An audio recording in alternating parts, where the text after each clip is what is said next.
Imagine a dark room. The only light illuminating your face is the glow of your screen. The outside world is silent, the system is running, and life continues in its usual flow. But you are chasing something. Most people see the internet as chaos, viral videos, arguments, meaningless interactions. But you know that the internet is actually the greatest source of knowledge humanity has ever created, and at the same time, its greatest maze. Today, we're not just going to talk about an internet mystery. Today, we're going to talk about a hunt, something leaking through the cracks of reality itself, created by someone unknown, with a purpose no one truly understands. Cicada 3301. In 2012, on the strangest corner of the internet, 4chan, a simple image appeared. A silhouette of a cicada. Beneath it were only a few words. We are looking for highly intelligent individuals. That single sentence started what would become the greatest puzzle in internet history. But what was it really? Was it just a game? Or was it a recruitment operation by an intelligence agency, a secret society, or perhaps something else entirely? Today, we will try to follow the trail of that cicada and uncover the most extraordinary riddle of the digital world. The date was January 5th, 2012. On the /x/ board of the 4chan forum, dedicated to paranormal topics, an image was posted by an anonymous user. The text on the image was cold and direct. We are looking for highly intelligent individuals.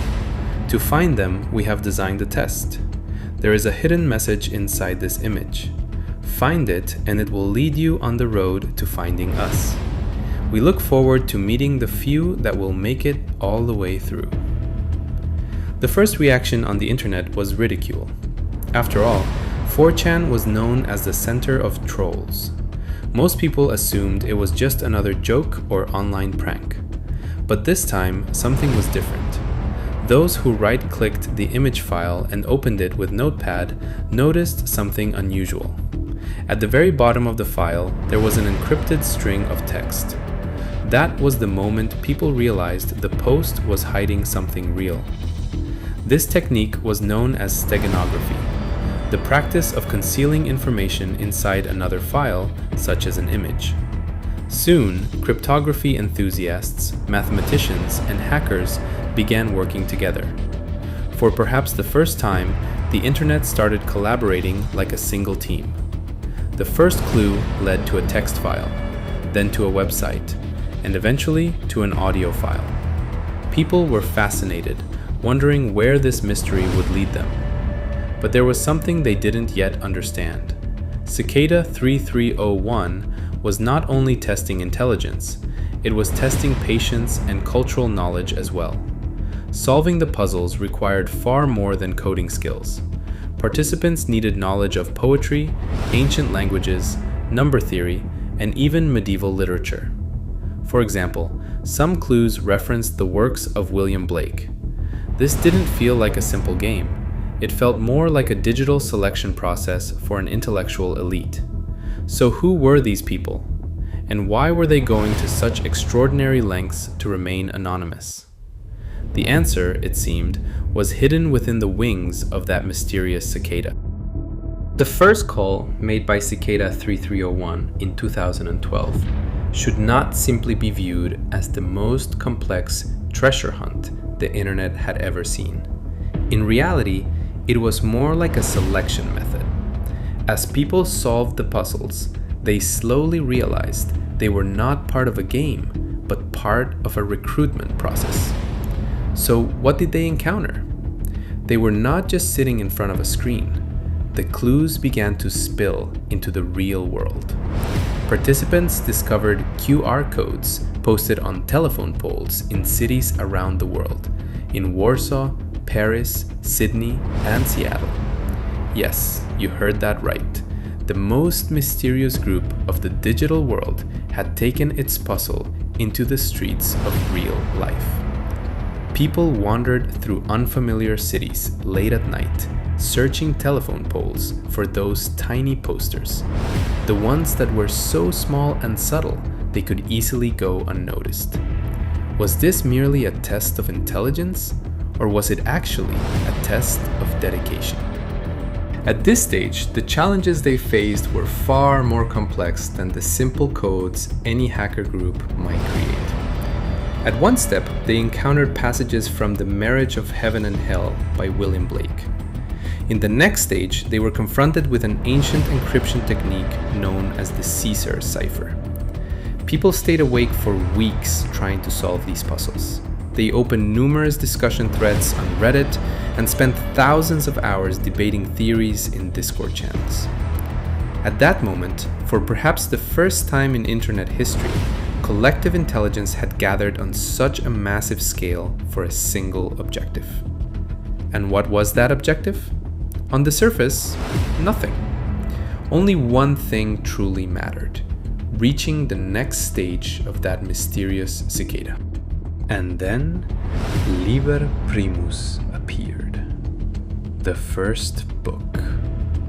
The greatest secret of Cicada 3301 was this mysterious 74-page manuscript. Emerging from the depths of the internet's darker corners, the book remains unsolved and not fully understood even today.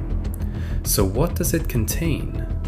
Gnostic philosophies, complex cryptographic systems, disturbing writings about life, death, and the structure of the universe. Someone had placed this work, something that seemed thousands of years old, right in the middle of the digital world, almost like a virus spreading through the network. This wasn't just an achievement in cryptography. It looked more like an attempt to create an entirely new language. Imagine it, a group of people coming together to design an alphabet from scratch, building a completely new linguistic system. But why?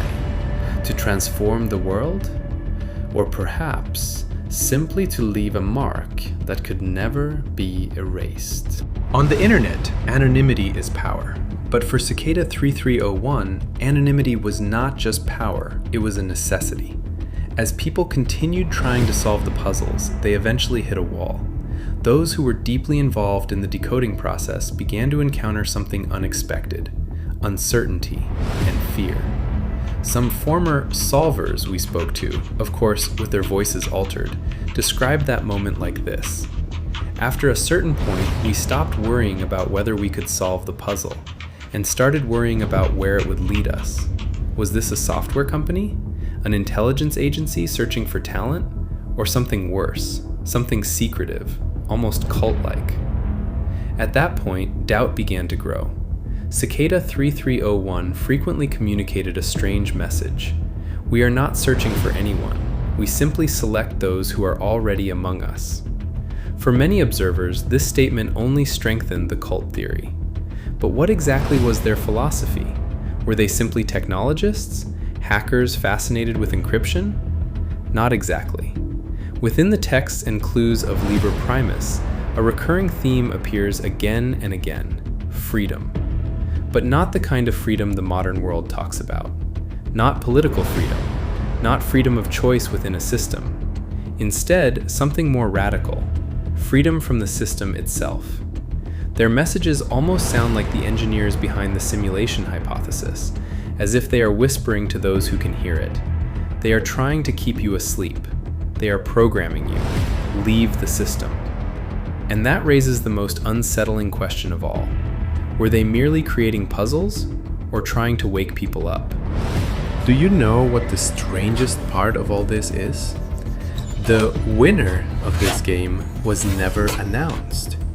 There was never an email saying, "Congratulations, you've won." When people reached the final stage, they encountered nothing but silence. Or maybe they simply realized that someone, somewhere, had been watching them the entire time.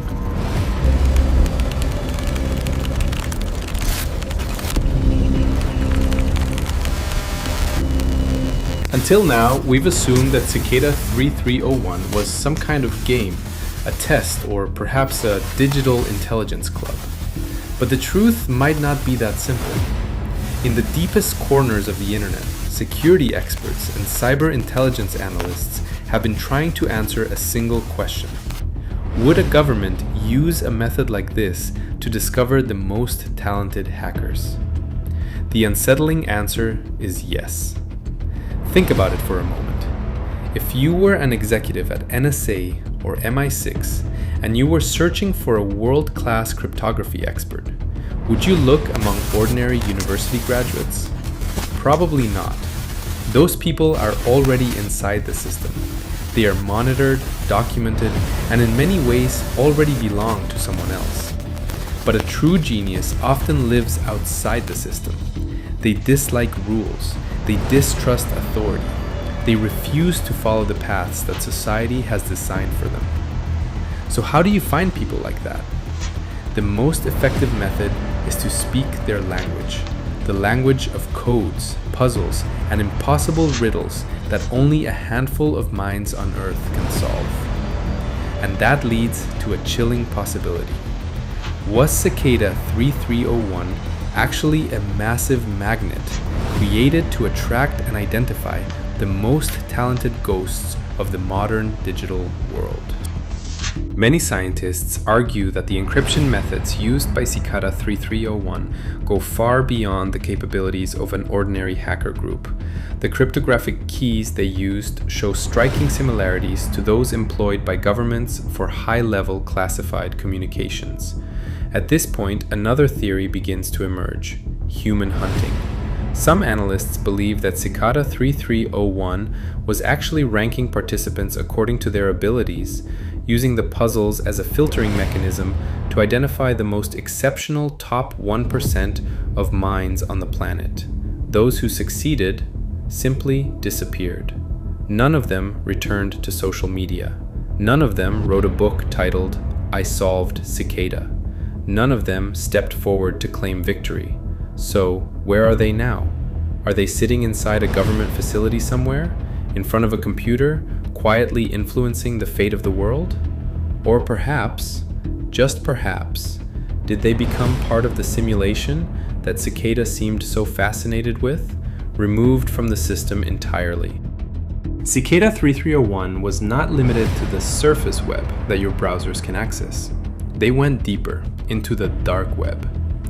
The dark web lies beneath the surface layer of the internet, which makes up only about 4% of the entire web.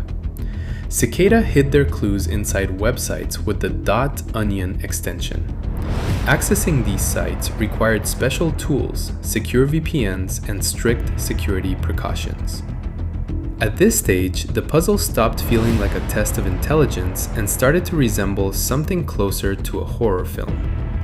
Because the dark web is a place with almost no rules. When you click a link there, you might not just encounter another encrypted message, you might enter a place where someone is watching.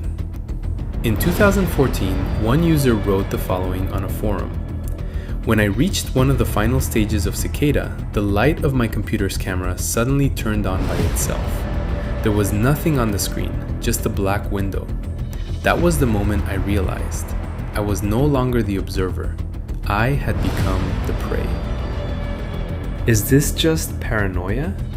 Or was Cicada 3301 testing not only intelligence, but also fear? If you were to work for an intelligence organization, knowing how to solve codes wouldn't be enough. You would also need to remain calm under pressure, acting without fear, even when you know you are being watched. In many ways, Cicada seemed to function like a school for spies. And do you know the most unsettling part? Those mysterious writings inside the Liber Primus book. The system is a prison. We are trying to find the exit. Will you come with us? These words feel like more than a cipher. They sound like a manifesto. Whoever created them appears to believe that the modern world is a grand illusion, that the system has imprisoned humanity, and that the only way to escape is through a kind of technological awakening. This wasn't just a game. It looked more like an attempt to build an entirely new belief system inside the digital universe. Do you still believe this was just a joke? Jokes don't reach this level of complexity. Jokes don't manipulate the human mind this deeply. Whoever created this, they are like modern-day magicians trying to take control of the very soul of the internet. And we may simply be players inside the massive simulation they built. And then, one day, everything went silent. Years passed after the final message from Cicada 3301's official accounts. The hunt was no longer active. Those Cicada images waiting to be solved on 4chan boards disappeared as well. Most people believe the game simply ended, or maybe they never considered another possibility. What if Cicada never actually disappeared? What if it simply reached the number of people it was looking for? Let's think about it. What exactly were these people trying to achieve? We are looking for intelligent individuals. But why? Surely not just to build a simple website. No, this looked more like a hidden system of intellectual recruitment created inside the internet itself. Even today, nearly 80% of Liber Primus remains unsolved. Why? Because maybe the book isn't just a cipher. Maybe it's something else entirely. Almost like a kind of conceptual update for the mind. The Gnostic ideas inside the book repeatedly suggest the same disturbing thought. The world was designed as a prison by its creators. We are the hackers trying to break the prison walls, the code itself. Does that sound familiar? It echoes the same unsettling question discussed in modern philosophy and technology, the simulation theory. Perhaps Cicada 3301 was not just a puzzle group, but a circle of digital libertarians trying to prove that the world itself might not be real. Now take a look in the mirror. The questions you ask, the answers you're searching for. What if they are all part of this cycle? Cicada 3301 didn't appear simply to make people solve complex codes. It appeared so that you would understand the very existence of the codes. They were trying to help you notice the glitch in the system. Because once you see that crack, you can never be the same person again. At the beginning of this documentary, we asked a question. Who is Cicada? Today, here is the answer. Cicada is not a community. Cicada is the awakening consciousness inside the system. Maybe, while you're watching this video, someone is watching you. Maybe this documentary is just a small piece of that massive network. Maybe you're not watching this video only because you were curious, but because somewhere, somehow, you were meant to be chosen. So, did the game end? Or is it only beginning now? If you truly want to find the answer, don't search for it outside. Look behind the screen, look into the code, and never forget.